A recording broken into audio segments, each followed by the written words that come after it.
for their kindness, for inviting me today to this wonderful conference. And as the important ones are the ones sitting here at the table with me, I'm going to introduce them. In this second table, following with the principles, we're going to talk about Principle 5, applicable law. And of course, the more suitable person to talk about this complex principle divided into 7 subsections that shows the possibility of a regulation to include all the different situations. To talk about this point, Mr. Ángel María Ballesteros Barros is going to talk to us. He is he's a professor that he became a professor recently at Pablo Lavide University in Seville. I wasn't able to attend the previous roundtable. I don't know if they introduce all the speakers. Okay, one by one. Okay. So he's going to, I'm going to introduce the speaker, then he's going to speak and so on. Okay, so I'm going to give the floor to Professor Ballesteros so that he can talk about this principle number 5 of applicable law. Thank you very much, Dr. Fernandez, and I want to thank Carmen Pastor for inviting me and organizing this conference. I want to thank my dear David Moran for coordinating it. I'm related to David Moran. I'm a linked asset to David Moran. And this is another reason to see each other in a complex event of private international law. And I'll try to explain things as clearly as possible. First of all, to clarify the different disciplines. First of all, I have to say that UNIDROIT has been very brave in regulating digital assets.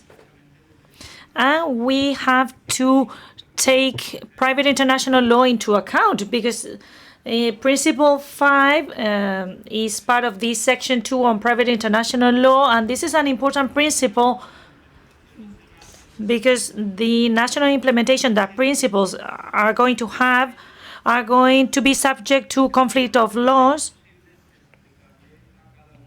and they're going to show if they're applicable to different situations that may lead to conflict of laws. That's the first point. Regarding the methodologies of big organizations, sometimes we draft texts of material law, but we have to take private international law into account because this is complementary. Harmonizing doesn't mean that there may be conflict of laws. So Principle 5 is welcome in that sense. The second thing I wanted to highlight is harmonization. UNIDROIT tries to harmonize, and this is something that is unknown to different legal systems. Normally, we work from bottom to the top, from the bottom to the top.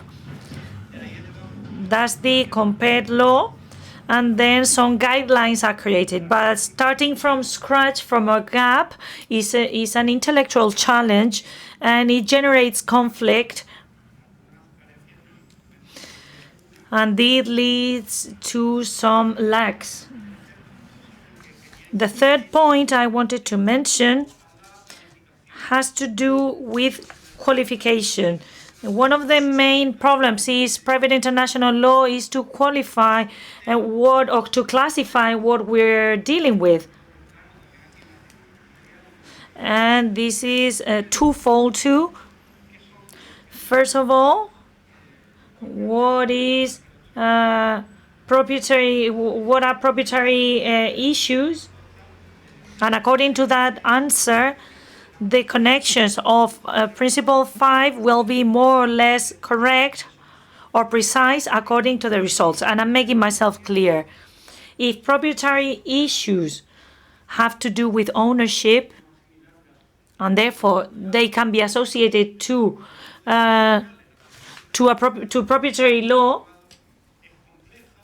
this is something that's complex from the point of view of private international law. In fact, in the EU, this hasn't been unified. We don't have a piece of legislation that includes everything, and it refers to Lex 40. And Lex 40, Professor Carmen Pastor mentioned at the beginning, the wide concept we talk about proprietary issues refers to Lex 40, and this is not restricted, but from the point of view of international private law, this generates a problem, because as proprietary rights are not unified in the EU, this concept can lead to a problem with connections, and that's the autonomy of the will. That works very well related to contracts, but not to other issues, and it doesn't work regarding proprietary rights at all, not at an international level or at a domestic level, because there's a third party. The problem is how the rights are going to be acknowledged by a third party, by third parties. So this acknowledgement, when we talk about digital files, this is complex when it is related to third parties. So we have to analyze if the autonomy of will is possible from the point of view of private international law. The second point related to this principle is the aspect of digital assets. In the initial principles, the concept of digital assets is very well defined, and it is related to the definition of UCC, and it has to be related to electronic record and to control. And that's very good. That's very well done, because I think it's a good start and it creates legal certainty. So this is a very good starting point from the point of view of the qualification of the of private international law. Another thing I wanted to mention is, this is something Teresa Rodriguez de las Heras already mentioned, is how rich contemporary texts that are being drafted recently, how rich they are. And Principle 5 takes content from UCC, from ALI, and from UNIDROIT, and from UNCITRAL, and from the Hague Conference on Private International Law. These texts, as they have dealt with different issues, there's no unique vision when we talk about digital assets. That's the challenge of Principle 5. So choosing this controllable electronic record, is it a new paradigm? Because from the point of view of compared law or of private international law, there's not anything that's similar. So this is a challenge. This is a legal challenge.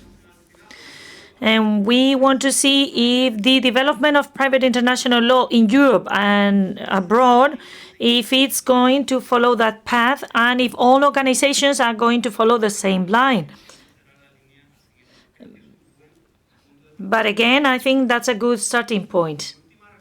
And my last reflection has to do with the waterfall of connections mentioned in Principle 5. and I think that it can be improved according to my opinion. In compared law, there are other things such as closer links. It has to do with a text from The Hague and other texts from the American Revolution, etc. And that's widely accepted by the international community. And it draws my attention that Principle 5 has used other connections to determine what the applicable law is.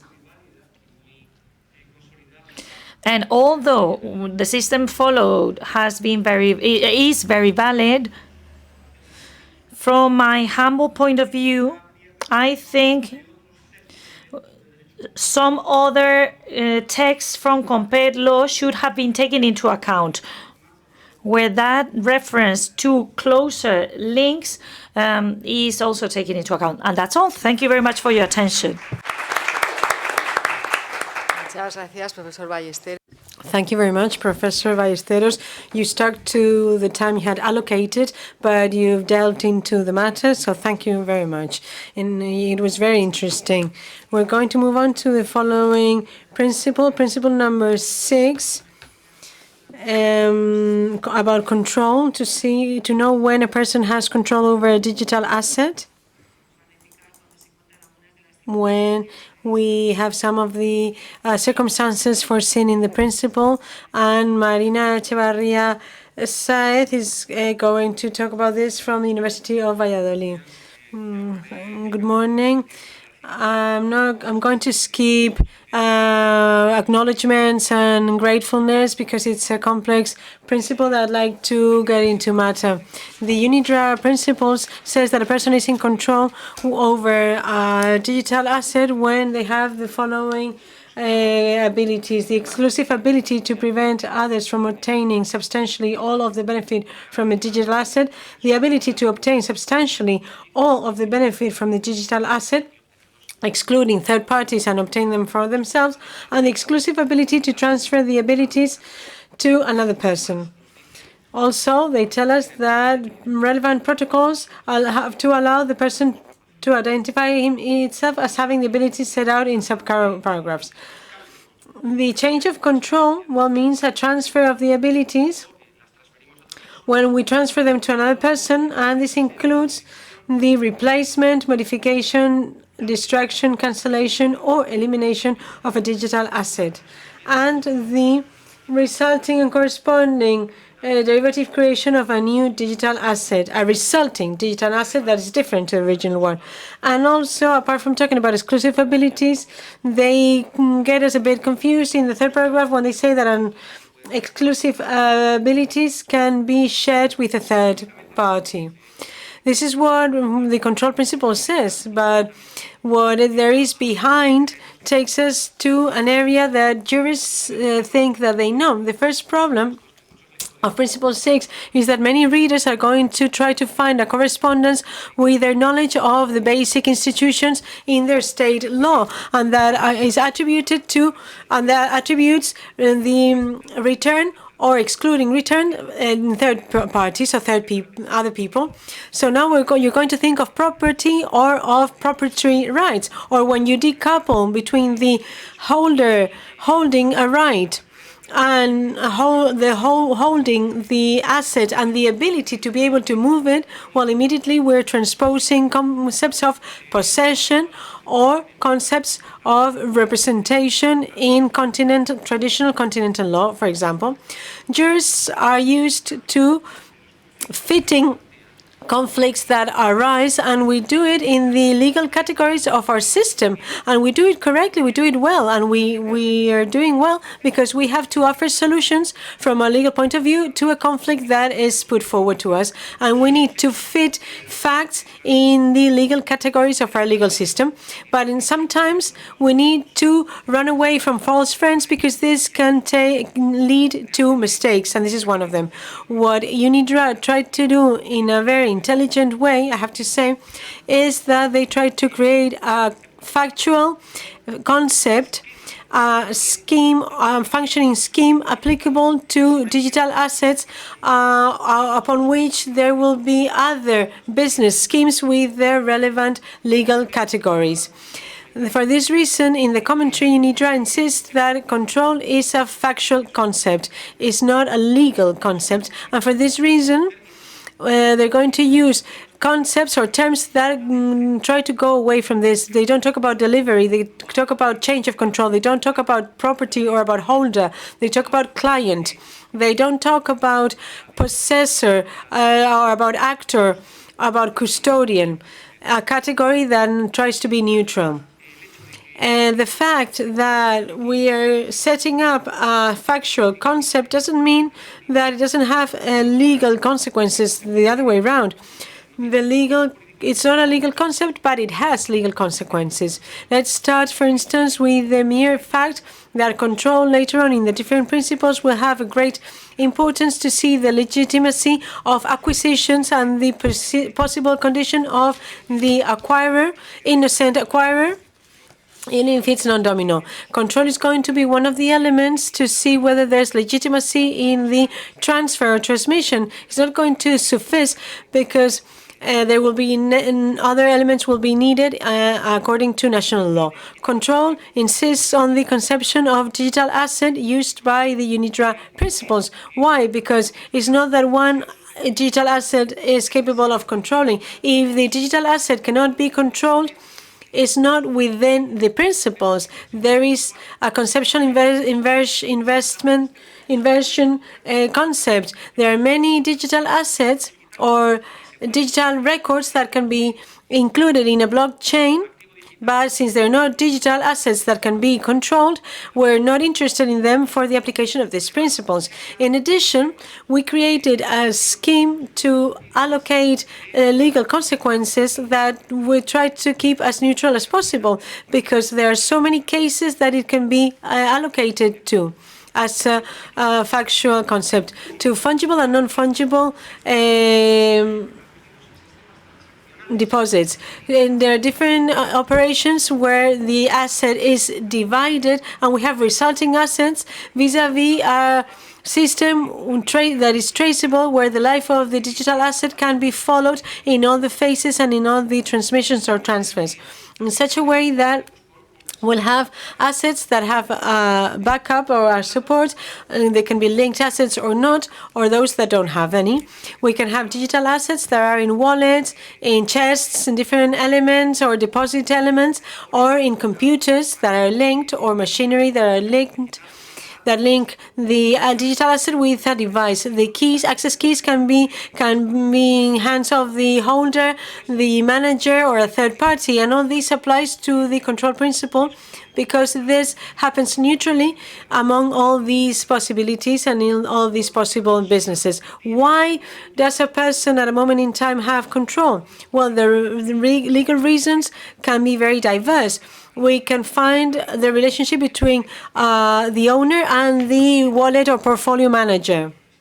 In the stock market, for instance, we can see the delivery of a digital asset as a warranty, as a digital warranty. And if we have a custodian, someone that is controlling this asset that might be executed or released, we can have a delivery owing to usufruct. We can have different businesses that can be applied to this scheme. But the interesting thing is that control is thinking on the IT operations that we see in digital assets that is carried out through smart contracts. What happens normally is that once we enter the digital asset world, we give the digital assets to a manager, and this manager uses different smart contracts that are related among themselves, and that depending on the evolution of the market obtains returns,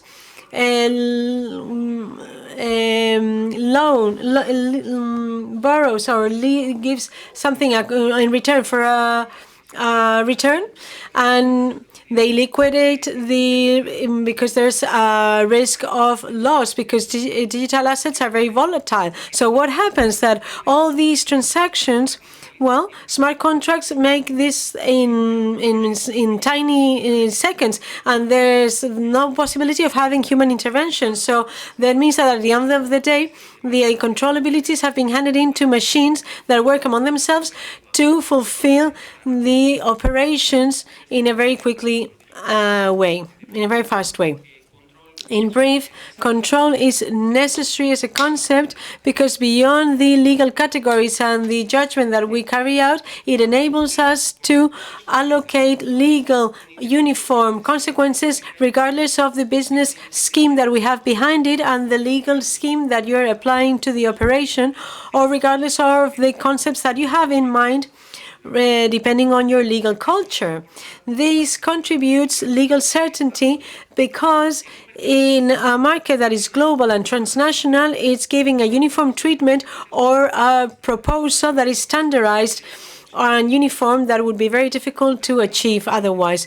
Control, the concept of control in this sense is a tool that is going to be paramount control for the UNIDROIT principles. When we talk about exclusive use, there are some consequences. We don't prejudge the property of the owner of the asset. We can have our own interest or third-party interest, and we have the ability to transfer these returns or abilities. The reason why we enjoy these abilities, I've already said this, it can be very diverse depending on the business behind it. There is an agency control, a escrow contract, a management control of third-party businesses, there's a warranty, or collateral, as a supplementary, as a fiat, or as a trust. There can be different models that can lead to this situation. And obviously, there can be also wrong uses. But beyond this equivalence, what we're interested about is that the protocol has to clarify who's got the ability of control at each moment in time. Why? Because there's a difference between the change of control and the transfer of the asset or of proprietary rights. There can be change of control without changing property or proprietary rights. We replace the custodian or the owner, but in the other way around, we can change the property without changing the control ability. If I inherit digital assets, the custodian is still the same. There is no change here. Or if the digital asset may move without changing the owner or the changeability. Sometimes the blockchain divides into classic Ether and new Ether. Here, what we have is that the asset is transformed into a resulting digital asset, but the original one hasn't disappeared. And the owners and the holders and the custodians can be the same or not. Or the original? No, we don't know. But of the resulting one, they're different. We can have different custodians. So we need to abstract from traditional thinking schemes. And with this, I'm finishing off, and I'm saying that control abilities can be shared. There can be many reasons for those exclusive abilities to be shared. Technical reasons, security reasons, economic convenience, or consequences of the asset operation. For instance, we can use multi-signature systems where different subjects, the holder, owner, holder, custodian share different abilities. Why? Because they're different. Some of them regard the harnessing of exploitation, but others the liquidation or settling of the latter. We can share and we can give you the control for ordinary acts, but not for the liquidation, because for this, maybe I keep the key to myself with a specific program that requires my permission to release it, or I give it in as warranty. And in some cases, I need to release the consequences to release the asset. And here we need a smart contract that is going to release the keys in a shared system. We can have public keys, and we can have links with devices, with particular devices. We have to transfer the device that is a tangible asset, and it's going to be very important. Finally, it's going to allow us to do different things. For instance, see the legitimization and the expectation in the legal appearance of who is receiving a digital asset subject to control. It's going to allow us, when traceability of assets is not possible, because sometimes it's deleted, we can have the traceability of who's in control, who has the control. And this is a lot. And also the advantages that I've also mentioned, that it gives us legal consequences beyond the scheme that we are applying. Many things that are still to be said, and doubts that we have as well.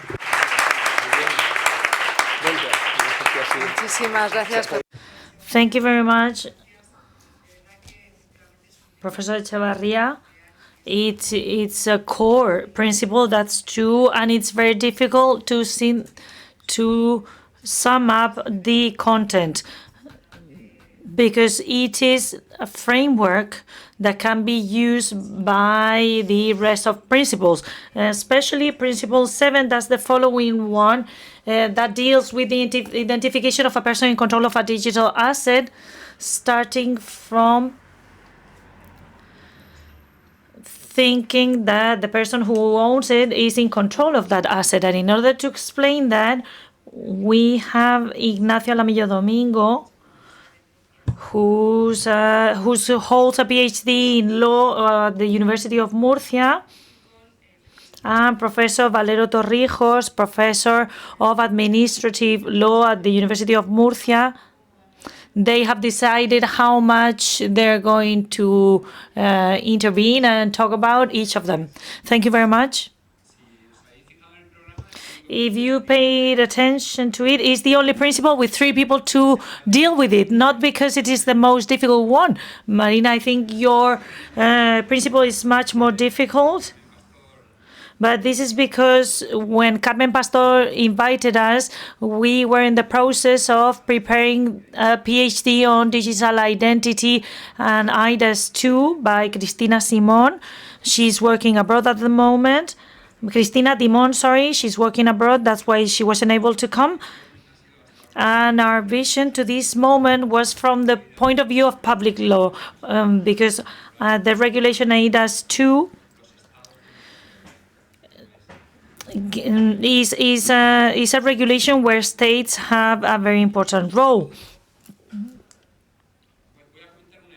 I'm going to start from an initial idea, and then I'm going to give the floor to Ignacio, to Nacho, who's going to help us understand the context. Professor Moran said at the beginning that he understands principles as limits. So in this case, I would say it's more useful to understand principles as rules to solve possible conflicts that, as Professor Echevarria said, that enable us to control a digital asset. These are rules related to because when it's impossible to prove that others do not have the control, and that's evil, I don't know how that can be properly translated, it is very difficult to prove that. So all that simplicity of every single principle is to change the perspective. And we assume that in the digital context, we assume that everything has to be based on technological aspects. And my main idea I want to convey is that the robustness of that assumption is based on technology, on how robust technology is. And this reinforces legal presumption, and legal concepts in this sense can turn our work into a challenge.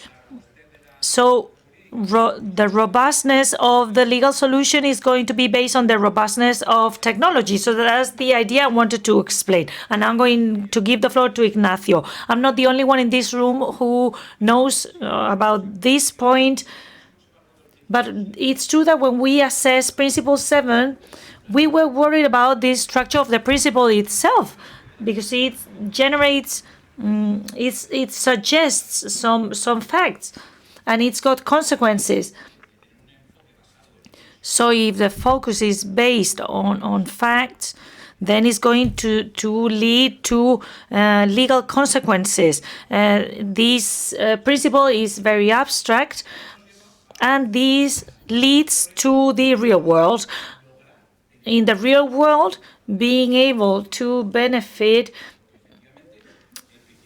because the principle says that the person has to prove that it follows the requirements, and that's related to technology at the same time.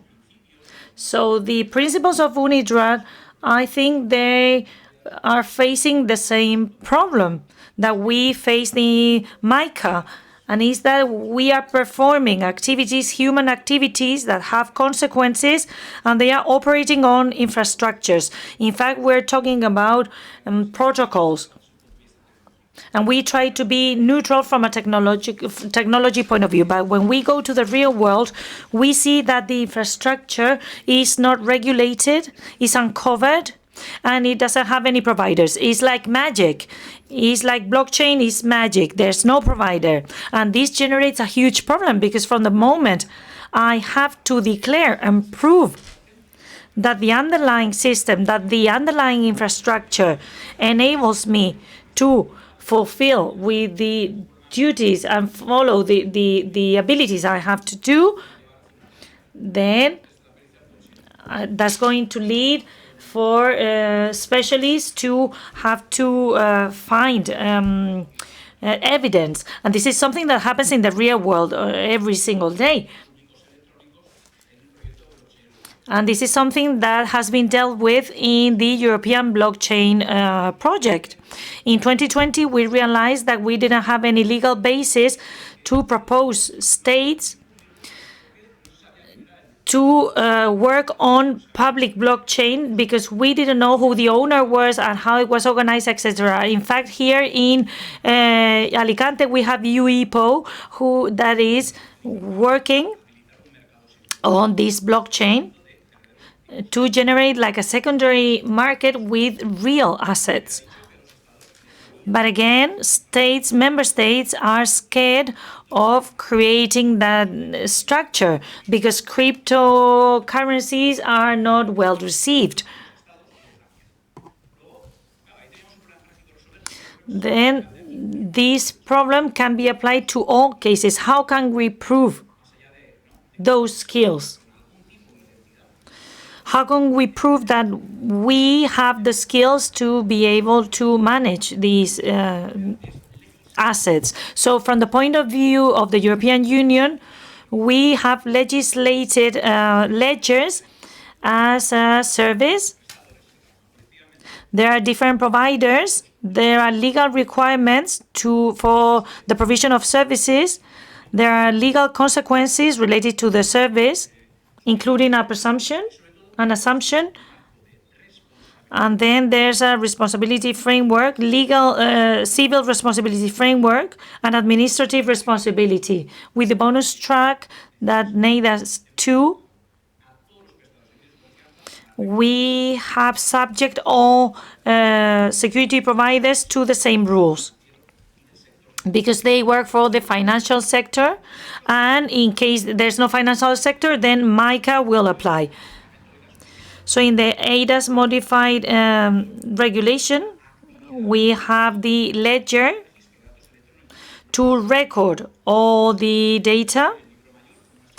Therefore, the ledger has been defined as a series of records, electronic records, and the chronological order,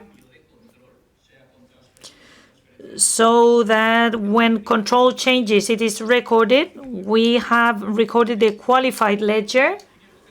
We have defined data registration concept. We have the concept of data record. These are data that are recorded with related metadata. This is the first definition that makes a difference between record and electronic record. Because record in the legislation is understood as an electronic record, but now we have two different definitions. So everything we include in a qualified ledger is going to have the same effect all around the European Union. And this is going to avoid cross-border problems. There could be a centralized ledger, of course, and then we're going to have two legal effects. The first one, general. We're going to have a single ledger, and this is going to have some legal effects, because in the past it didn't prove anything. And secondly, the record of data are going to be registered in a specific order. I'm not going to deal with the different details, but I want you to understand that the principles solve a problem, but they generate new problems. They solve the problem of proving that others are not in control, but we have to prove that we are the ones in control. And this is not simple. So I hope in a few years, as we have been using IDAS 1 outside the EU, let's hope we can use IDAS 2 in a future, and taking into account the underlying regulations. And therefore, we not only have to prove that we can control, we have the ability to control the assets, and we don't have to prove that the underlying infrastructures offers that possibility. Thank you very much.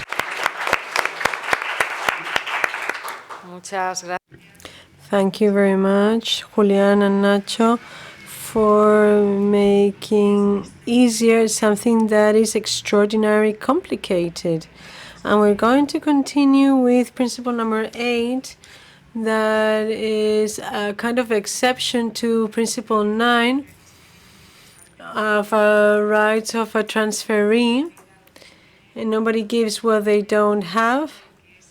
And that is going to be explained by Professor Martínez Echevarría. I'm not going to introduce him since he's one of the co-directors of this conference, so you have the floor. Thank you very much, Madam Chair. Thank you, Nuria. I want very briefly to thank the co-director of the conference, Carmen Pastor, and Professor Moran. I don't know whether it's fair or not to be the most important one, because there have been 4 conferences and I'm here in the last one. So this means that I have a secondary position here. So these are the main actors in this conference. It's an honor for me to share this table with the speakers that I have here, and also with the rest of speakers and our foreign colleagues that have very important things to share, and thank you all for coming. Principle 8 talks about the fact that being holder of an asset can be achieved through the acquisition, the good faith or innocent acquisition. This is kind of self-explanatory, but if we give an example of the commentary that the principles go within Principle 8,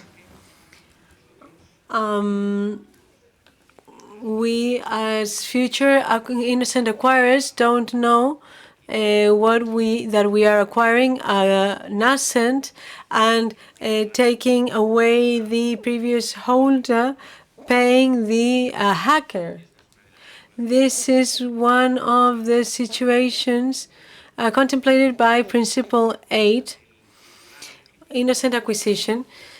Is it unfair? Well, it's uncomfortable for the previous owner, because he or she's going to have to defend his or her rights, not only by the innocent acquirer, but also by the market as a whole, for introducing legal certainty in the market, in the acquisition.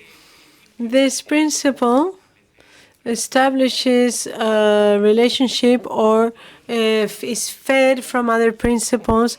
Principle 2, a digital asset fee, a digital asset concept.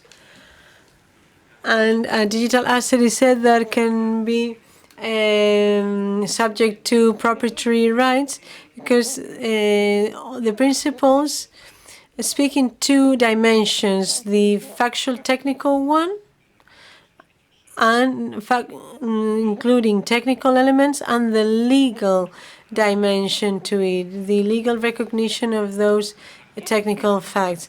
This principle is very much related with principle 6 that we have just heard about control and change of control, with principle 7 about identification, and with principle 5 with conflicts of law, about applicable law, when another law is applicable, that when other law, meaning the rest of laws in the universe.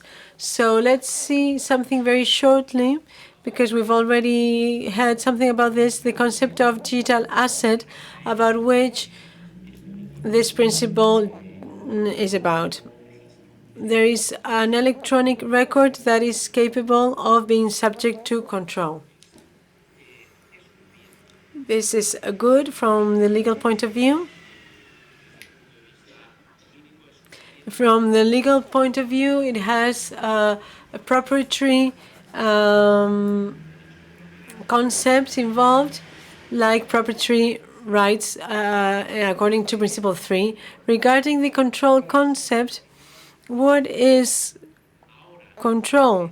Now we are interested in underlining that there is a threefold ability, and that there is a possibility to identify oneself. What is the threefold ability of control? That will have the innocent acquirer, the ability to prevent others from enjoying the benefits deriving from the digital asset.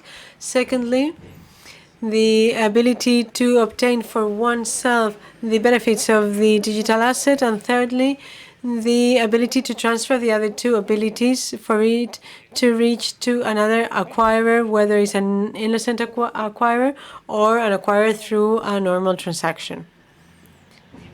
Well, having said this, established these relationships, what requirements are needed to be in an innocent acquirer? An innocent acquirer?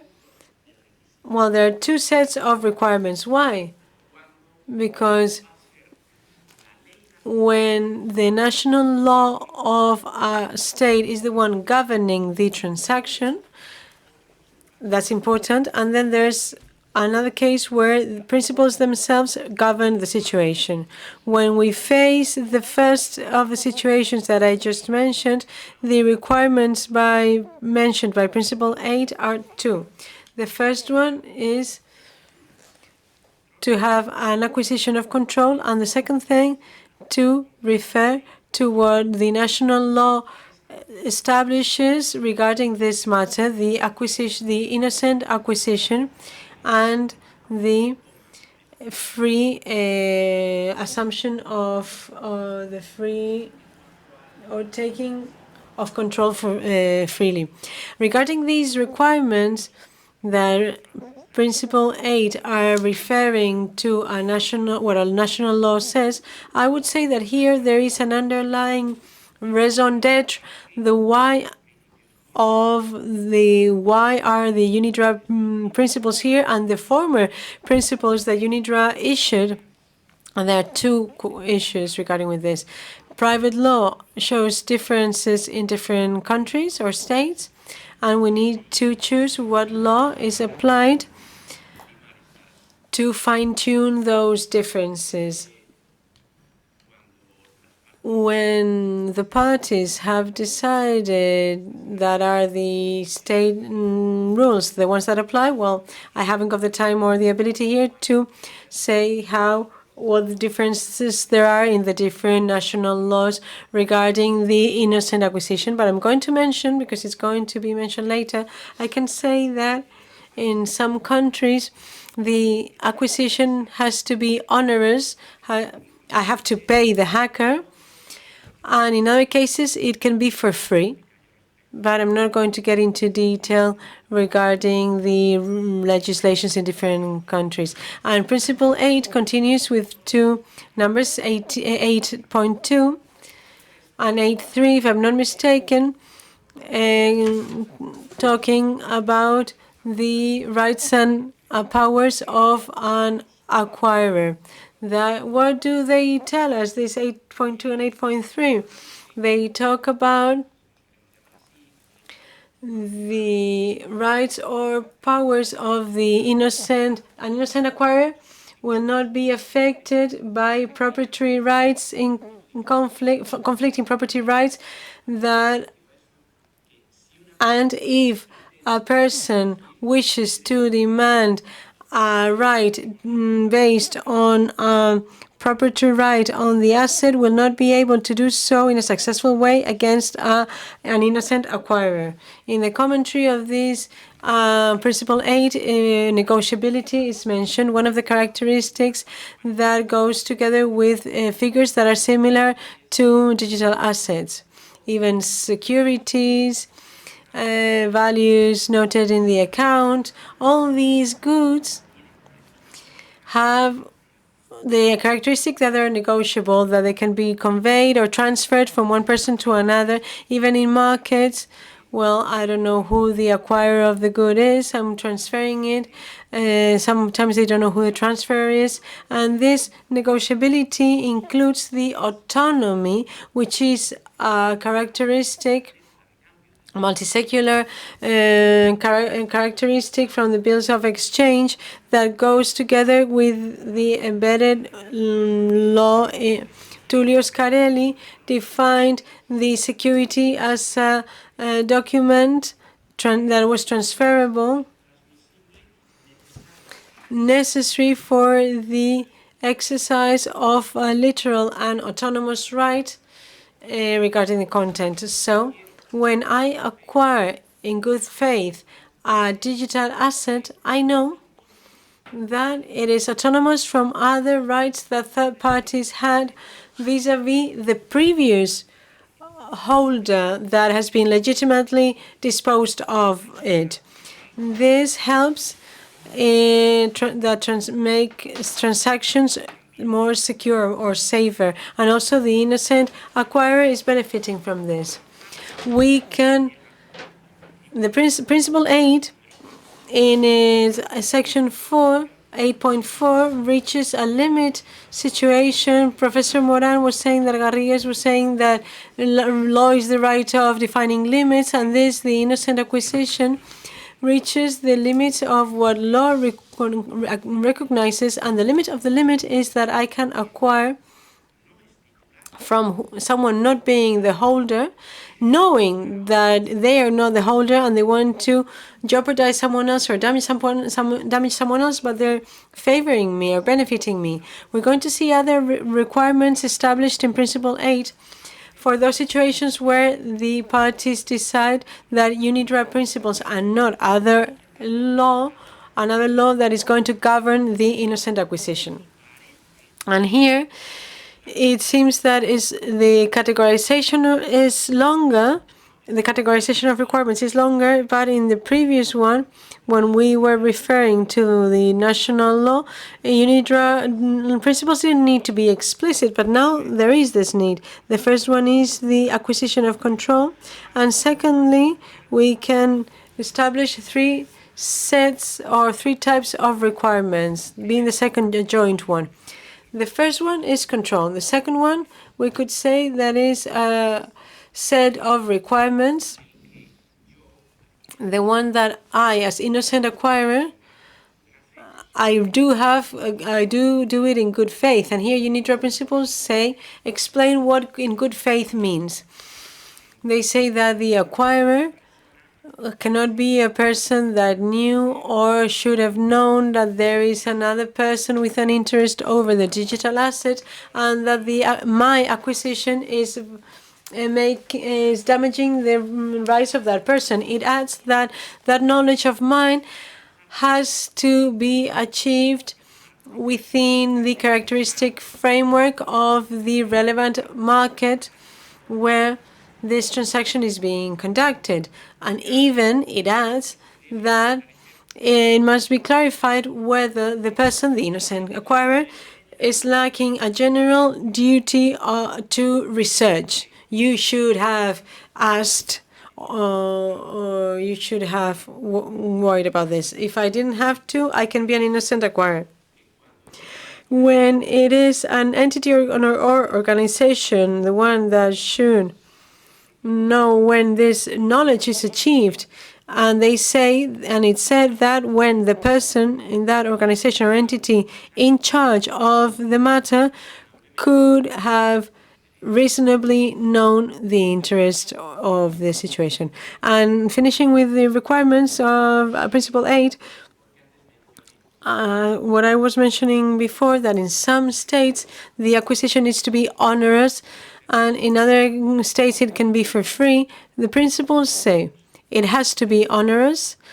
Innocent acquisition cannot be done by a donation or when it's for free and there is not the award of a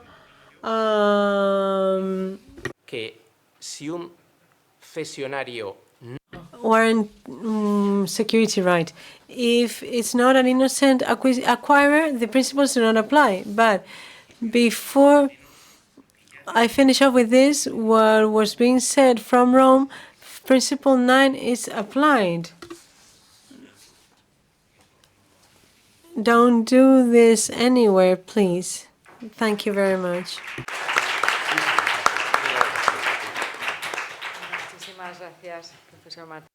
Thank you very much, Professor Martinez Echevarria. Thank you very much for your wonderful presentation. And as you were mentioning, this is one of the principles that's going to be dealt with in this roundtable. That's Principle 9 regarding the rights of a transferee. And this is kind of complex from a legal point of view. And this is what we're going to be dealing with now online. I don't know if this is prepared. Okay. Can you, yeah, now we can see you. She's from the University of Valencia, María José Baño. Thank you very much, Professor Fernandez. Good morning to all of you. I hope you can hear me properly. I want to start thanking the opportunity I've been given to participate in this conference, and I want to thank María del Carmen Pastor, Alfonso Martinez, and our coordinator, David Moran, for organizing this conference and to share reflections about these principles. Principle 9 has got an essential role in private international law. First of all, I have to say I'm really sorry because I wasn't able to be there face to face due to the weather situation caused by the floods, by all the effects and all the risks it entails, and to the weather at the moment. I thank the organizers for allowing me to participate via the video conference to share my thoughts. As I was saying, UNIDROIT, following the agenda we have been given, represents or creates a robust framework that protects acquirers. Professor Martinez Echevarria already explained the requirements, and what I'm going to focus on is on this nemodat quod non habet, where in a situation where ownership is very difficult to prove due to technology.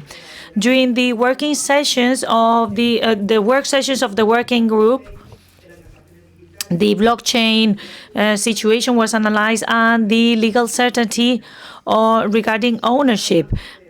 And in these sessions, the need of protecting innocent acquirers was highlighted, and the fact that they can trust their rights even in environments where it is very difficult to prove their ownership.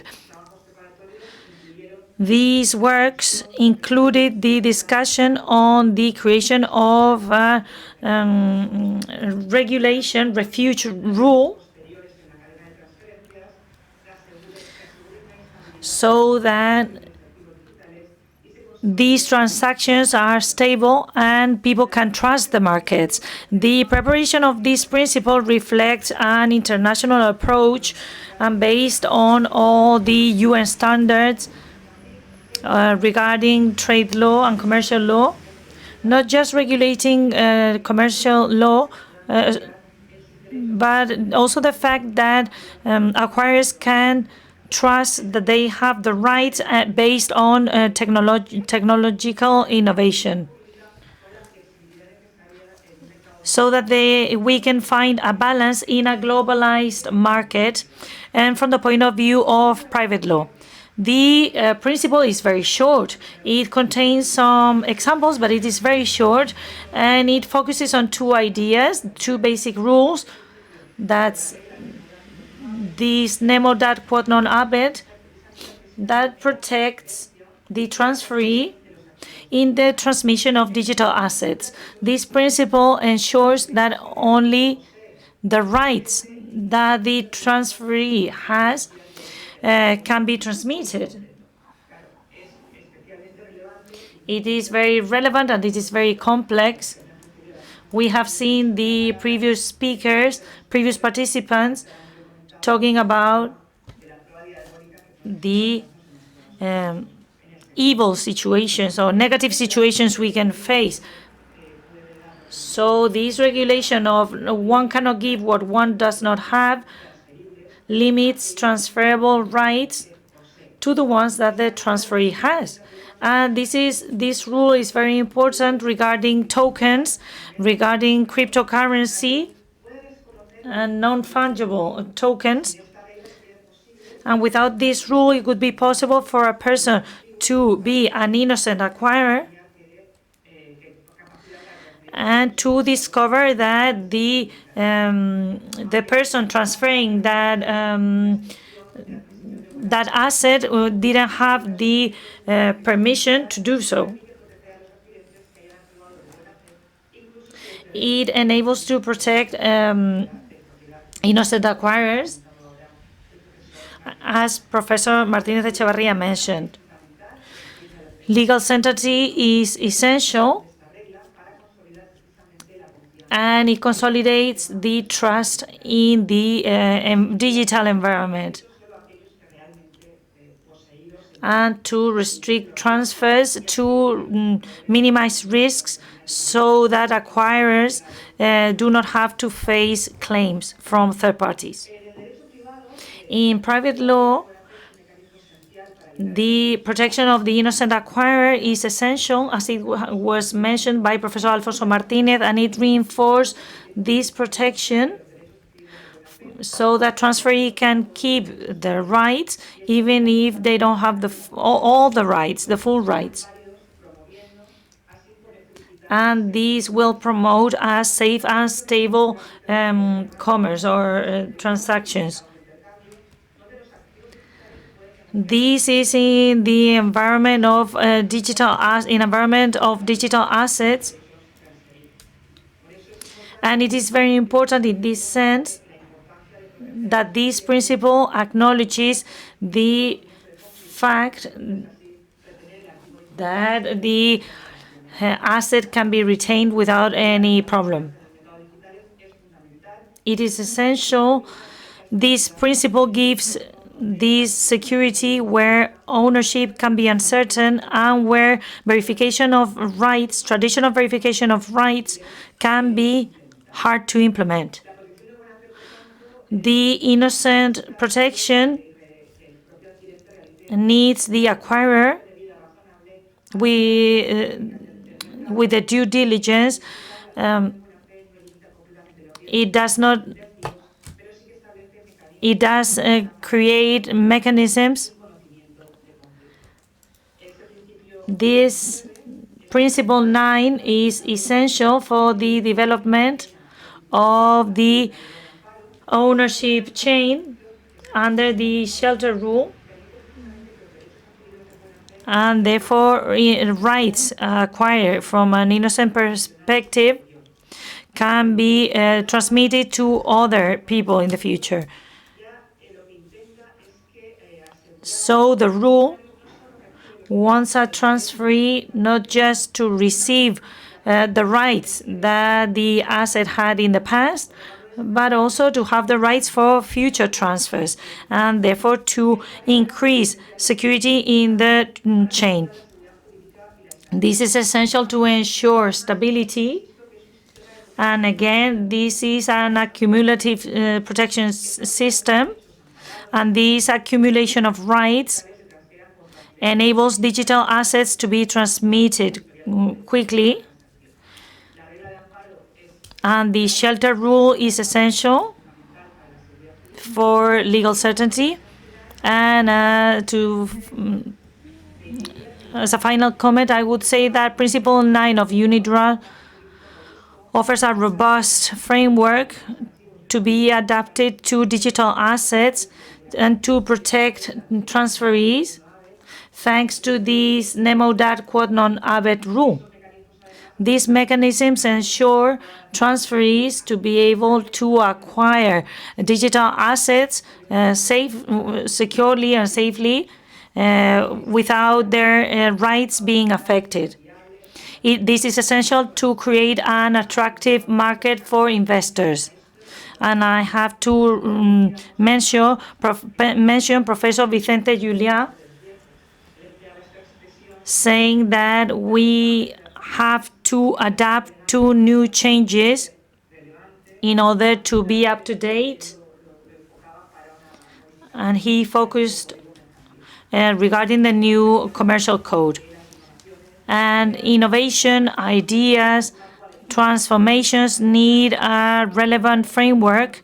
And when we try to force new things into old structures, we're going to face failures.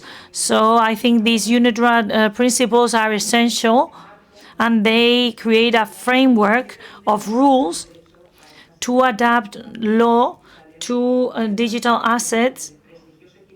And with the prestigious team that's working on these principles, I'm sure we are in the right way. Thank you very much. I'm at your disposal. Thank you very much for your attention.